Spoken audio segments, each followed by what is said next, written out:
What the hell is going on, everybody? To kind of mirror the last video I just made, where I talked about the enemies, the Dragon Ball Z villains, I'm gonna make one about the Dragon Ball Z heroes.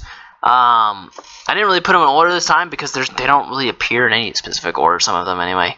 So I'm just gonna start. Well, let's start with Yajirobe. Yajirobe, he's just a goof. He exists to be a goof. But when he does, I'm not gonna rank them in terms of like power. I'm gonna rank him in terms of like their growth as a character. And Yajirobe does grow a little bit, but not too much. Piccolo, he shows massive growth throughout the entire series, but towards the end he kind of falls back, just because it's understandable. The Saiyans are acquiring god powers and are kind of leaving everyone else behind. So Piccolo would be an A.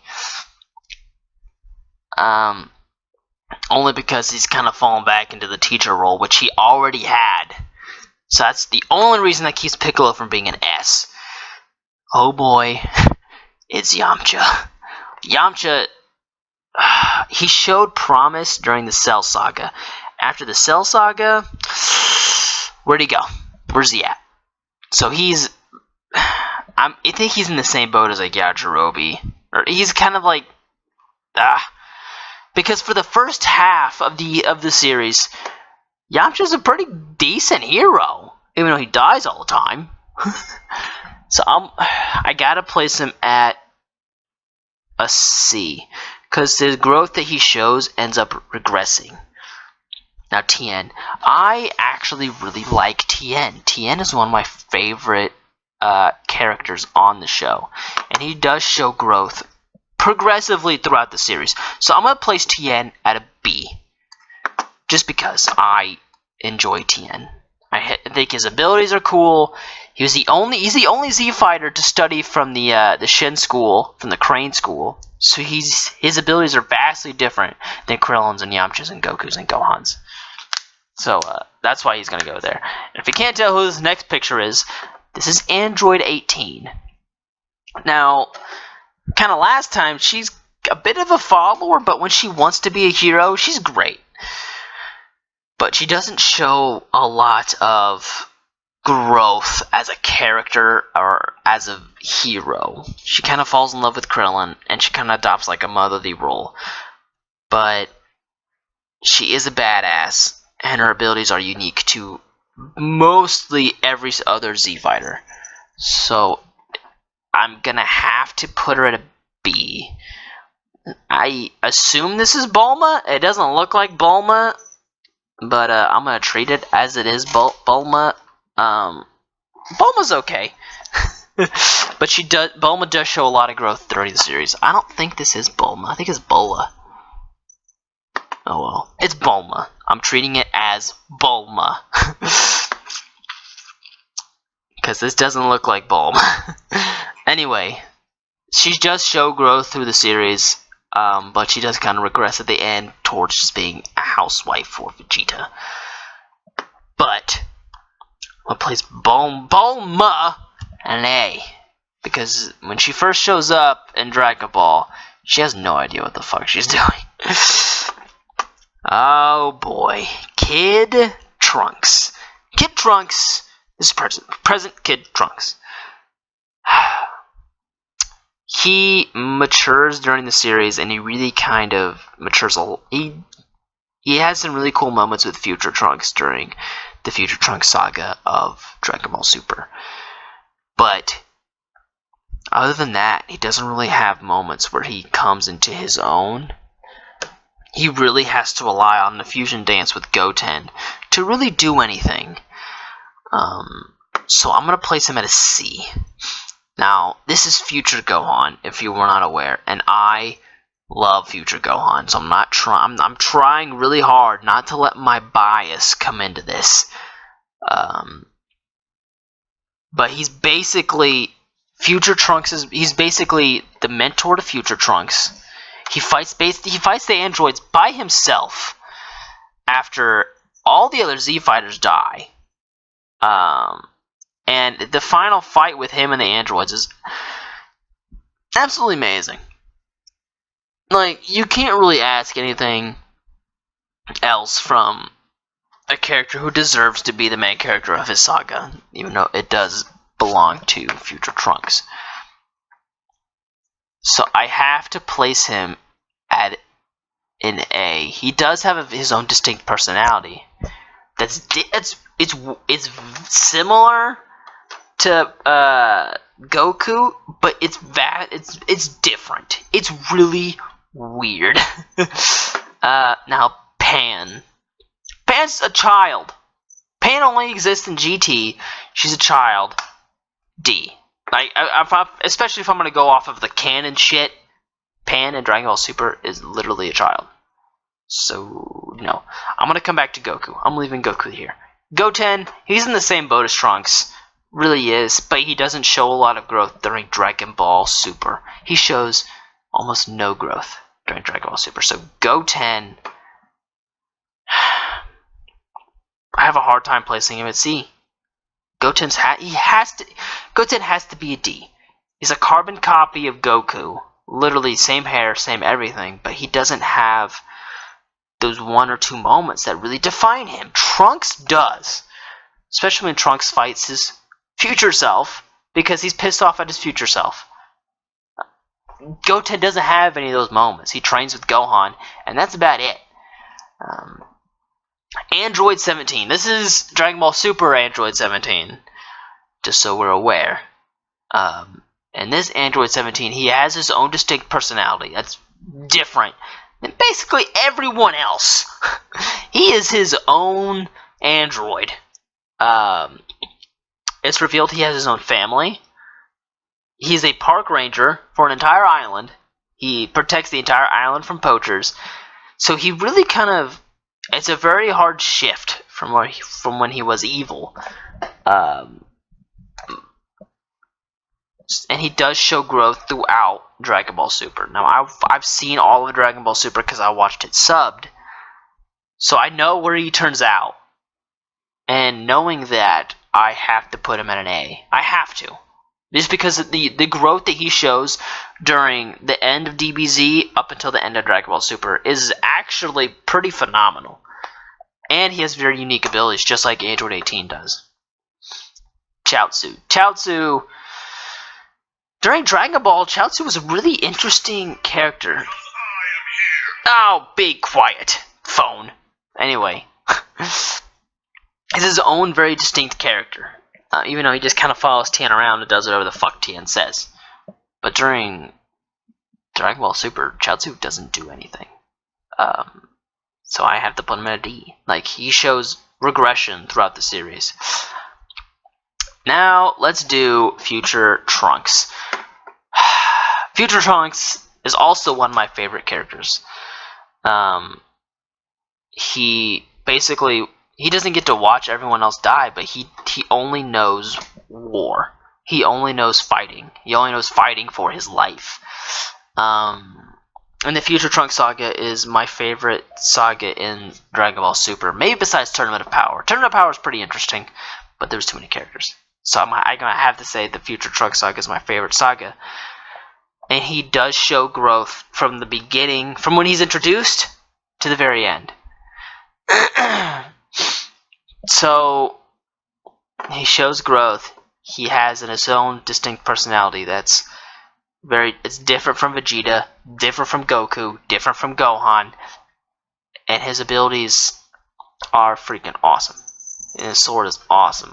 I love his look. So, I think I'm going to have to put him as an S rank hero. He shows progression. He has his own distinct personality that's actually intriguing. And when he shows up, he likes to fuck shit up. Now, good Majin Buu. This is, looks like Dragon Ball Super Buu, but I'm gonna treat this Fat Buu as the end of DBZ and into Dragon Ball Super. Now, this Fat Buu, when he turns into a hero, he doesn't really have a personality in and of his own. He's very much tied to Hercule and whatever Hercule does. He is still powerful as fuck, but I'm having a hard time placing it with people like Tien in Android 18, just because he relies so heavily on Hercule to kind of like push him along. But he's not as bad as Pan and Goten and Chaozu, so he's going to be a C. He might move up to B, maybe. Now, Roshi. Roshi is probably one of my favorite characters of the whole series, just because he appears from Dragon Ball all the way through Dragon Ball Super. In Dragon Ball, he is a complete badass. An old man who's you just don't want to mess with. DBZ, he kind of takes a step back. He doesn't really do anything in Dragon Ball Z. But in Dragon Ball Super, Goku brings him in the Tournament of Power. Everyone learns that, oh shit, Roshi's actually been training. So he's strong. Roshi's a lot stronger than he was in Dragon Ball Z. So I can't really put him up here with future Gohan and Piccolo and Android 17, but I can't put him down here with Trunks and Yamcha. So he has to be a B. He's shown progression through the series, and he's a very likable character. Maybe not in Dragon Ball because he's very perverted, but you know, the Great Saiyaman. Or I might just treat this as present Gohan, because I don't see present Gohan on this list. So present Gohan, Ultimate Gohan. He makes his first appearance in Dragon Ball Z, obviously, and he does show progression through the series. Even though he does take a few steps back during the Future Trunks saga, but then he realizes, oh shit, I need to start training again. So I think Gohan, he has some badass moments, man. He's able to fight he's able to fight Final Form Frieza when he was, 12? 11 years old? He's able to fight Final Form Frieza and really put a hurting on him. So I have to put Gohan at an S. I have to. Overall, he shows progression throughout the series. Even though he does take a few steps back, he corrects himself, realizes his mistakes, and takes a few steps forward. And he's ultimately one of Dragon Ball's smartest fighters. Which is pretty much, doesn't really say a lot because it's Dragon Ball, but whatever. Oob, a D. He shows up in the final episodes of Dragon Ball Z, and he doesn't do anything. He fights Goku, and then he flies off with the Goku, and that's about it. And that's literally it. I'm leaving Vegeta here. For now. Krillin. I have this issue with Krillin. It's not that Krillin is a bad character. In the beginning of Dragon Ball, all he does is whine and complain that Goku's stronger than him, basically. But he does kind of get off. He gets some points because he does show progression throughout the series. Even though during the Buu saga, he doesn't really do anything. He grows his hair back and becomes a bum. But during Dragon Ball Super, he starts training again, and he's able to kind of right the ship that he has put on for himself. That being said, I can't put him up here with Trunks and Gohan. I just can't. So Krillin, the quote strongest Earthling, which in my opinion would be Tien, but Krillin would be an A. Arguably one of the smarter fighters in the entire series. The stuff that he pulled against Goku when Goku went Super Saiyan Blue against him was like, oh boy, Krillin's pretty smart. And the things he did against Ultimate Gohan during their little skirmish before the Tournament of Power was pretty interesting as well. Krillin, mostly underrated character in terms of his intelligence. Now, Goku and Vegeta. The two big pillars of this franchise. People are going to get very angry with me here in about 2 minutes. So I'm going to do Vegeta first. If you know me, I love Vegeta. I love Vegeta as a character. Everything about him is just amazing. I love Vegeta. But this is not my bias speaking. Him as a hero is absolutely amazing. I would really only count him as a hero when he's fighting Perfect Cell, when he's fighting Kid Buu, and in Dragon Ball Super. He shows a lot of growth throughout the series, coming from a villain. Basically, throughout the first half of DBZ, fight Cell, becomes a hero for a little bit, and then turns Majin Vegeta, become back evil, and then all of a sudden he's good again. And then in Dragon Ball Super, he has his own very distinct personality.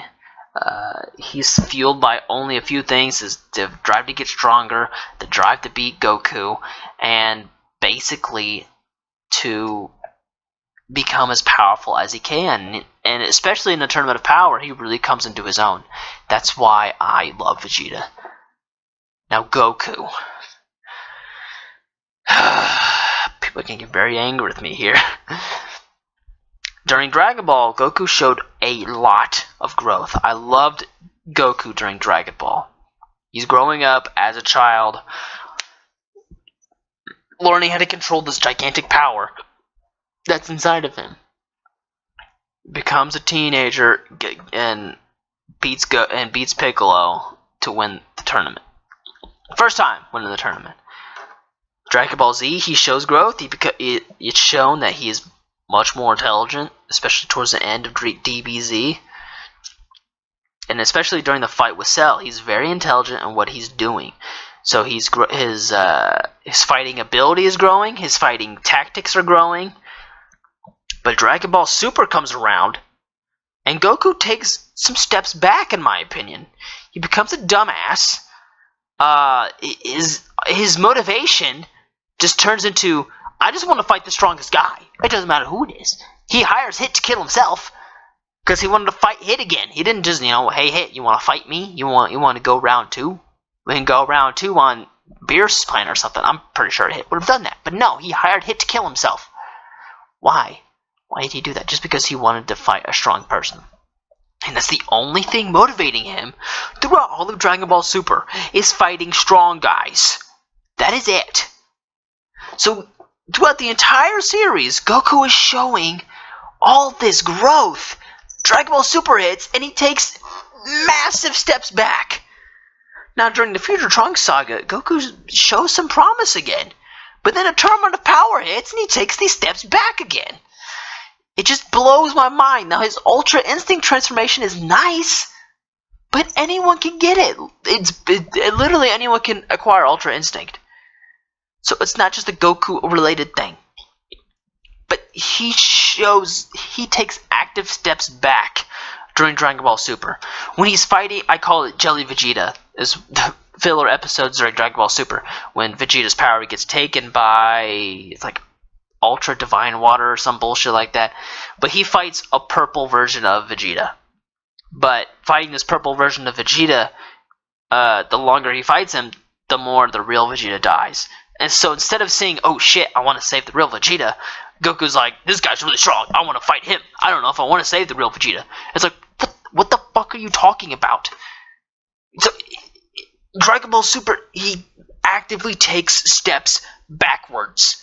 And it blows my mind. Like, how? This is your main character. This is your MC, Toriyama. And he is taking steps backwards. His personality is becoming bland. How? So he is not an S-rank character in my opinion. If you're just counting Dragon Ball Goku, he's S-rank. Dragon Ball Z Goku, he is S-rank. Dragon Ball Super, now that's when I have to contain myself. I honestly don't know where to put him. For me, I'm not a big fan of Goku, especially now. I'm debating on putting him in B with Roshi, which is exactly what I'm gonna do. Just because he takes, it's not like baby steps back. He takes massive steps backwards towards in his character. Like, I'm not trying to, like, be a Goku hater. I'm just, like, realizing that. God damn it. Shut up. Phone. I'm concentrating. But he takes massive steps back during Dragon Ball Super. Like, they're not like little baby steps like Roshi realizing that, oh shit, if I fought Vegeta, I'm gonna die. I might as well just kind of chill here. Like, these are massive steps back. Like, steps that Goku is taking himself. Like, Roshi realized that he doesn't have a chance to beat Vegeta. He doesn't have a chance to beat Cell. So there's no reason in trying to fight. And then Roshi, he comes to his own again during Dragon Ball Super. And I can say the same thing about Tien. Tien really never stops training. But Goku never stops training either, but his character takes massive steps backwards during Dragon Ball Super. And Tournament of Power shows it again. Like, all he wants to do is fight strong people. Now, is this unique? Yes. But is it good? No. Not completely good. Actually, I'm pretty happy with this list right here. I know I'm going to get a lot of shit. But if I had to move... If I wanted 4 in every single category, I'd probably move Piccolo up here. Which is probably what I'm going to do. Yeah, Piccolo up there. Piccolo's S rank. Goku, he can stay B. I'm going to get a lot of hate for this. And I'm fully prepared. Anyway, I hope you liked it. If you disagree with me, which you probably will, go ahead and let me know. But I'm very happy with this list right here. So feel free to leave your hate comments in the comments. And yeah, I'll see you in the next one. Bye.